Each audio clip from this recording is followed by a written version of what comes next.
నమస్తే అండి. యూట్యూబ్ ప్రేక్షకులకు మా యొక్క నమస్కారాలండి. ముందుగా మా వీడియోని చూస్తే షేర్ చేసి సబ్స్క్రైబ్ చేయాలని కోరుకుంటున్నామండి. మీకు స్క్రీన్ మీద కనిపించే ఈ చెట్టు మరుగుమందులోని ఎంతో ముఖ్యమైన చెట్టు. దీంతో పాటు మనం 12 రకాల మూలికలతో మరుగుమందు అనేది తయారు చేస్తామండి.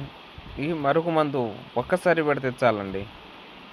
ఎంతటి ముండోడైనా మీ మాటలు వినాల్సిందే, మీరు చెప్పినట్లు వినాల్సిందేనండి. భార్యాభర్తల మధ్య గానీ, ప్రేమికుల మధ్య గానీ, ఎన్నో ఏళ్లుగా గొడవలొచ్చి విడిపోయి బాధపడుతున్నా గానీ, ఈ మందు అనేది ఒక్కసారి పడితే చాలండి. మీరు చెప్పినట్లు వింటారు. మీ చెప్పు చేతలు వస్తారు. మీ మాటలు వింటారండి. ఇది చికెన్‌లో గానీ, మటన్‌లో గానీ, తాగే డ్రింక్‌లో దేంట్లోనైనా పెట్టుకోవచ్చమ్మా. అలా అని ఏం లేదమ్మా. ఇది కావాలంటే గురువుగారికి సంప్రదించగలరని కోరుకుంటున్నాం. ధన్యవాదములు.